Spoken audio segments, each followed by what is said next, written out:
நீண்ட விசாரணை இன்று ஏற்பட்டது.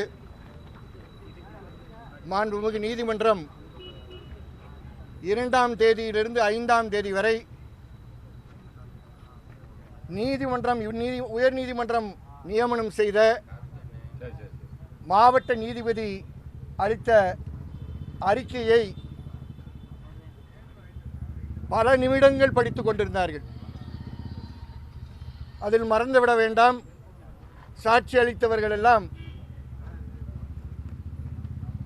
19, 20, 25 பக்கம் சாட்சி அளித்தார்கள் என்று மறந்துவிட வேண்டாம். இதான் நடந்தது.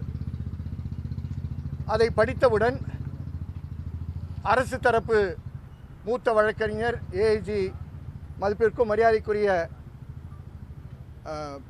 அஜ்மல்கான் அவர்கள், அரசு ஏற்கனவே இந்த வழக்கை சிபிஐயிடம் ஒப்படைத்து விட்டது, அதற்கான ஆணை கசட்டில் வந்துவிட்டது என்றும் குறிப்பிட்டு அவர்கள் ஸ்டேட்டஸ் ரிப்போர்ட் தயார் பண்ணி கொடுத்தார்கள்.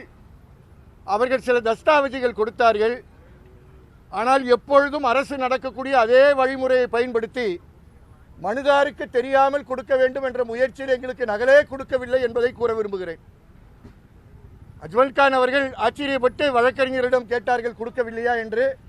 ஆனால் அரசு வழக்கறிஞர்கள் இதுவரை என்னிடம் கொடுக்கவே இல்லை என்பதை பதிவு செய்ய விரும்புகிறேன். இதுதான் வெளிப்படைத்தன்மையான இருக்கக்கூடிய அரசினுடைய போக்கு என்பதை கூற விரும்புகிறேன். சிபிஐயிடம் ஒப்படைக்க முடிவு செய்யக்கூடிய தருணத்தில் தலையீடு செய்து தமிழகத்தில் ஏற்கனவே இதே நீதிமன்றம் பல வழக்குகள் சிபிஐயிடம் ஒப்படைத்து இன்று ஸ்டெர்லைட் வழக்கு 7வது ஆண்டு விசாரணை நடந்துகிட்டு இருக்கு. யார் விசாரணை அதிகாரி என்றால் ஒரு டிஎஸ்பி. 7வது ஆண்டு. பாதிக்கப்பட்ட இந்த குடும்பங்கள் இன்னும் 7 ஆண்டுகள் காத்திருக்கணுமா? சாத்தான்குளத்தில் அவர்கள் 75% விசாரணை சிபிசிஐடி செய்த பிறகு அதை எடுத்து 88வது நாள் தான் சார்ஜ் ஷீட் தாக்கல் பண்ணாங்க. இன்னும் ஒரு டெசிக்னேட்டட் கோர்ட் வாங்க முடியல அவங்களால. வெறும் 252 நாட்கள் மட்டும்தான் விசாரணை சாத்தான்குளம் வழக்கில் நடந்திருக்கு. 3 நீதிபதிகள் மாறி இருக்கிறார்கள். சாட்சியங்களுடைய நிலைமையை பாருங்கள், பாதிக்கப்பட்ட குடும்பங்களுடைய நிலைமையை பாருங்கள். ஆனால் நீதிமன்றம் எடுத்திருக்கக்கூடிய முடிவு சிபிஐ ஆனால் 30 நாட்களில், அதாவது 20/8/25க்குள் நீங்கள் உங்களுடைய இறுதி அறிக்கையை தாக்கல் செய்ய வேண்டும் என்ற ஒரு கட்டளையிட்டிருக்கு இந்த நீதிமன்றம். நாம் அதை வலியுறுத்தியதன் காரணமாக இந்த கட்டளை வந்திருக்கு. ரெஜிஸ்ட்ரார் ஜுடிஷியலிடம் அவர்கள் அனைத்து வாக்குமூலங்களையும் பெற்று, டிஸ்ட்ரிக்ட் ஜட்ஜியுடைய முழுமையான அறிக்கையும் பெற்று, வாக்குமூலங்களையும் பெற்று, அவர் சேகரித்த எல்லா சாட்சியங்களையும் சிபிஐக்கு ஒப்படைக்க வேண்டும் என்று கட்டளையிட்டிருக்கிறார்கள். எங்கள் சைடில் பாதிக்கப்பட்ட குடும்பத்தின் சார்பாக அனைத்து சாட்சிகளுக்கும் சாட்சிகள் புரொடெக்ஷன் ஸ்கீம் 218 கீழ் பாதுகாப்பு கொடுக்க வேண்டும் என்பதை வலியுறுத்தி இருக்கிறோம். இப்பவும் கூறுகிறோம், திருப்புவனம் காவல் நிலையத்தில் சாட்சிகளை அழைக்கிறார்கள். அவர்களுக்கு திருப்புவனம் காவல் நிலையத்தில் அழுத்தம் கொடுத்து கொண்டிருக்கிறார்கள். இதுக்கெல்லாம் சாட்சிகள் எங்களுக்கு இருக்கு, இல்லைன்னு சொல்ல. அதே மாதிரி நாங்கள் வலியுறுத்தி கேட்டது, பாதிக்கப்பட்டவர், கொலை செய்யப்பட்டவர் அஜித்குமார், அந்த குடும்பத்திற்கு எல்லாம் செய்ய வேண்டும்.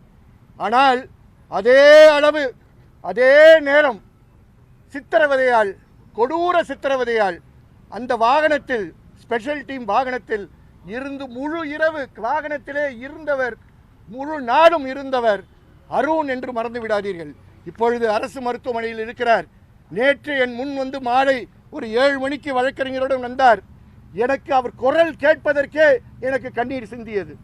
ஆகவே அருண், பிரவீன், நவீன், இன்னும் ஒரு ஆட்டோ ரிக்ஷா டிரைவர் இருக்காரு, அவருக்கு சாட்சி சொல்ல கூட தைரியம் இல்லை. இவர்களுக்கும் அந்த வழக்கை கீழ்மட்டத்தில் இதுவரை முன்னின்று ஒரு மாவட்ட நீதிபதி, இங்கே இருக்கக்கூடிய பலருக்கு தெரியும், மாவட்ட நீதிபதி விசாரணை செய்தார் என்றால், ஜுடிஷியல் மேஜிஸ்ட்ரேட் விசாரணை செய்தார் என்றால், இந்த இரு வழக்கறிஞர் கணேஷ்குமாரும் கார்த்திக் ராஜாவும் தான் காரணம் என்பது உங்கள் அனைவருக்கும் தெரியும். இவர்கள்தான் ஒரு வாரம் முழுவதாக சாட்சிகளை முன்னின்று கொண்டு சென்றார்கள். இவர்களுக்கும் சாட்சிகளுக்கும் முழு பாதுகாப்பு கொடுக்கப்பட வேண்டும் என்று கேட்டு உங்களுக்கு எல்லாருக்கும் தெரியும், சிறையில் இருக்கக்கூடியவர்கள் கான்ஸ்டபிளுக்கு மேற்பட்டவர்கள் இதில் தலையீடு செய்யாமல் எதுவும் நடந்திருக்காது. இந்த ஸ்பெஷல் டீமில் இருக்கக்கூடிய ஹெட் கான்ஸ்டபிளுக்கு கஸ்டடி கொடுத்ததே இன்ஸ்பெக்டர் ரமேஷ்குமார். இது யாரும் மறைக்க முடியாது. தமிழக அரசு வெற்றிகரமாக அதை மறைத்து விட்டோம் என்று நினைக்கிறார்கள். இந்த special team Shanmuga Sundaram DSP மானாமதுரையுடைய ஸ்பெஷல் டீம். இதெல்லாம் மறைக்க முடியுமா? ஆகவே தான் நாங்கள் சொல்கிறோம், யார் கட்டளையிட்டார்களோ அவர்கள் பொறுப்பேற்க வேண்டும் என்பதற்கான உச்சநீதிமன்ற தீர்ப்புகளும் கொடுத்திருக்கிறோம். மிக சிறப்பான தீர்ப்பு கொடுத்திருக்கிறார்கள். காம்பன்சேஷன் பொறுத்தவரை கண்டிப்பாக காம்பன்சேஷன் இதில் கொடுக்கணுன்ற மாற்று கருத்து நீதிபதிகளுக்கு கிடையாது. அரசே முன்வந்து இது போன்ற ஒரு நிலைப்பாடு எடுத்திருக்கக்கூடிய காரணத்தினால் நீங்கள் யோசித்து சொல்லுங்கள் என்று கேட்டார்கள்.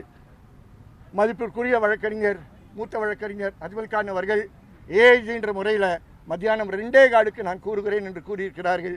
ஆகவே காம்பன்சேஷன் பொறுத்தவரை இது 2:15 எடுத்துக்கொள்ளப்படக்கூடிய ஒரு வழக்கு என்று கூற விரும்புகிறேன். சிபிசிஐடி இதில் முறையாக நடக்குமா நடக்காதா என்பதை தொடர்ந்து நீங்கள் கண்காணிக்க வேண்டிய பங்கு இருக்குது. இது வழக்கறிஞருடைய பங்கு மட்டும் கிடையாது, நீங்கள் கண்காணிக்க வேண்டிய பங்கு இருக்குது. நீங்களும் பத்திரிகையாளரும் நாங்களும் இணைந்து கண்காணித்தால்தான் இது எத்தனை நாட்கள் ஆகும் என்பதை நாம் பார்த்து அடுத்த அமர்வுக்கு 2:15 நாம் சந்தித்து காம்பன்சேஷன் சார்ந்து என்ன சொல்லுகிறார் என்று பார்ப்போம். அது நீதிமன்றம் கண்டிப்பாக கண்காணிக்கும்னு சொல்ல 30 நாள் அந்த கண்காணிக்கும்னு சொல்ல 30 நாட்களில் நீங்கள் ஃபைனல் ரிப்போர்ட் போடணும்னு சொன்னாங்க. அதை பார்த்துக்கிட்டு இருப்பாங்கன்னு அர்த்தம். இல்லைன்னா அதுக்கப்புறம் நாங்கள் உள்ளார வர வேண்டியது இருக்கும். அதனால் சாட்சி விசாரணைலாம் முடிஞ்சிருச்சு. ஃபரென்சிக் டிபார்ட்மெண்ட் டாக்குமெண்ட்ஸ் வாங்கணும். அதுக்கு அரசாங்கம் உதவி செய்ய வேண்டும் என்று நீதிமன்றம் கூறியது. நிக்கிதாக்கு கும்பிட்றேங்க. நிக்கிதா இனிமேல் நீங்கள் யாரும் என்னை நிக்கிதான்னு துயரம் பண்ணாதீங்க. சிபிஐட்ட போய் நிக்கிதா எப்படி இருக்காங்கன்னு கேட்டுங்க. அந்த வழக்கு 302 நிக்கிதா வழக்கு சிபிஐக்கு போனது. எனக்கு இந்த வழக்கு போனது கூட பிரச்சனை இல்லை. நிக்கிதா வழக்கு அங்கே போனதான் எனக்கு ரொம்ப திருப்தி. ஏன்னா நமக்கெல்லாம் தொந்தரவு வராது நிக்கிதா மூலமாக. நான் சிபிசிஐடி கூட மட்டும் கூட கேட்கல. நான் இந்த மாநிலத்தில் இருக்கக்கூடிய நேர்மையான காவல்துறை அதிகாரிகள் இருக்கிறார்கள்.